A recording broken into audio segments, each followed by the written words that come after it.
Assalamualaikum warahmatullahi wabarakatuh. Selamat pagi, siang, sore, ataupun malam. Dunia bisnis saat ini sedang mengalami kemajuan yang pesat, ditandai dengan semakin banyaknya masyarakat yang terjun ke dunia usaha, mulai dari UMKM hingga ke tingkat yang lebih tinggi. Hal tersebut menunjukkan bahwa inovasi dan kreativitas terus berkembang dan hadir setiap harinya. Tetapi, sebelum kita bahas lebih dalam, izinkan saya memperkenalkan diri terlebih dahulu. Saya Linur Hasanah dengan NIM 17066230003 dari Prodi S1 Akuntansi. Berikut merupakan hasil poster pada mata kuliah Hukum Bisnis yang diampu oleh Bapak Suherdi, SPD SHMM. Poster ini berjudul Studi Kasus Sengketa Merek pada PT GT dan PT TFT, di mana informasi tersebut saya peroleh dari makalah yang telah saya susun sebelumnya berdasarkan sumber yang kredibel.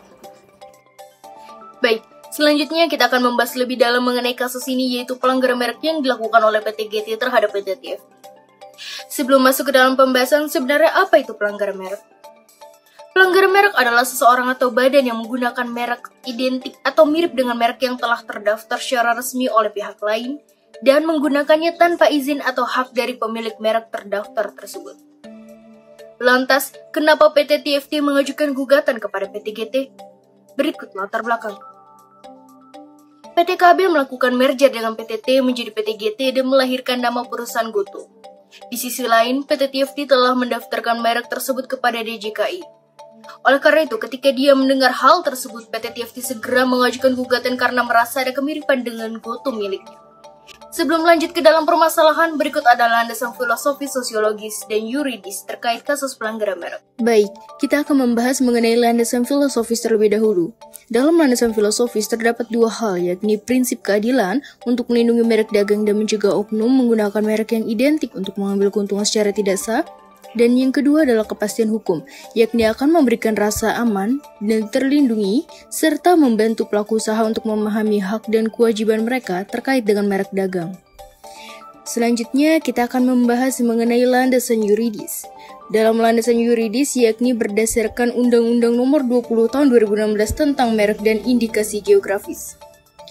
Dan yang terakhir adalah berdasarkan landasan sosiologis, yakni terdapat dua hal. Yang pertama adalah perlindungan konsumen untuk menghindari kebingungan dan penipuan dari oknum yang melakukan kejahatan tersebut. Dan yang kedua adalah persaingan sehat, yakni untuk mencegah ketidakadilan dan melindungi konsumen. Lalu, apa permasalahan yang terjadi? Permasalahan pada kasus ini adalah karena merek dari kedua PT memiliki kemiripan dan dinilai telah melanggar prinsip first to file dan prinsip kekhususan. Kemiripan dalam logo dapat diamati sebagai berikut. Selanjutnya, ketika kita menyandingkan kedua logo terdapat persamaan dan perbedaan. Pertama dari segi warna, kedua logo sama-sama berwarna hijau. Namun, pada PT TFT, logo hijaunya cenderung ke arah biru, sementara PT GT warnanya cenderung hijau terang.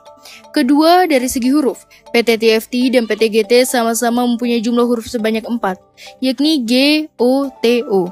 Tetapi memiliki perbedaan, yakni Goto milik PT TFT menggunakan huruf kapital secara keseluruhan, sedangkan Goto milik PT GT tidak seluruhnya menggunakan huruf kapital. Ketiga, dari segi pelafalan, Goto milik PT TFT maupun PT GT memiliki pelafalan yang mirip. Lantas, bagaimana kasus tersebut dapat terjadi? Mari kita bahas kronologinya lebih dalam. Pada tahun 2021, PT AKAB memiliki rencana untuk merger dengan PT T dan melahirkan perusahaan Goto. Kemudian pada 2 September 2021, perusahaan tersebut mendaftar dan mengajukan permohonan ke DJKI dan di sini DJKI meloloskan Goto sehingga mereka mendapat sebagian mereknya. PT TFT yang mendengar hal tersebut melaporkan ke Polda Metro Jaya pada 13 Oktober 2021 dan laporan tersebut terdaftar dengan nomor sebagai berikut. Atas dugaan pelanggaran pidana pada pasal 100 ayat 2 dan atau pasal 102 UU RI nomor 20 tahun 2016 tentang merek dan indikasi geografis.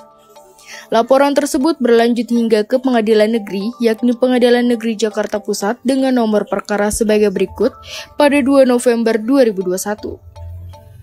Pada tanggal 2 Juni 2022, dibacakan putusan hasil sidang. Berdasarkan hasil putusan sidang tersebut, sidang dimenangkan oleh PT GT. Dikarenakan fakta yang diajukan oleh PT TFT dinilai cacat formil karena mencampur adukan dua jenis gugatan yang memiliki prosedur hukum yang berbeda.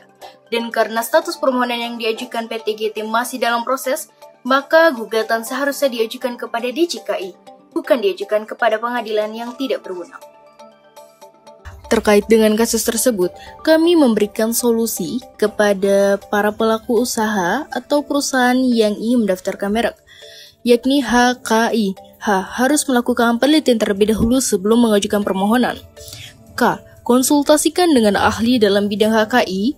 I. Ikuti arahan dari ahli dan ketika terjadi sengketa dapat melalui jalur mediasi atau pengadilan. Kesimpulan dari presentasi dan kasus ini adalah pelanggaran merek dapat terjadi ketika sebuah merek memiliki kemiripan seperti PT GT dan PT TFT, serta telah melanggar prinsip atau aturan yang telah berlaku. Saran dari kami adalah kasus ini dapat menjadi pembelajaran bagi kita semua dan diharapkan pemerintah dapat memberikan edukasi kepada masyarakat terkait pentingnya perlindungan merek. Sekian presentasi dari saya, kurang lebihnya mohon maaf, terima kasih dan wassalamualaikum warahmatullahi wabarakatuh.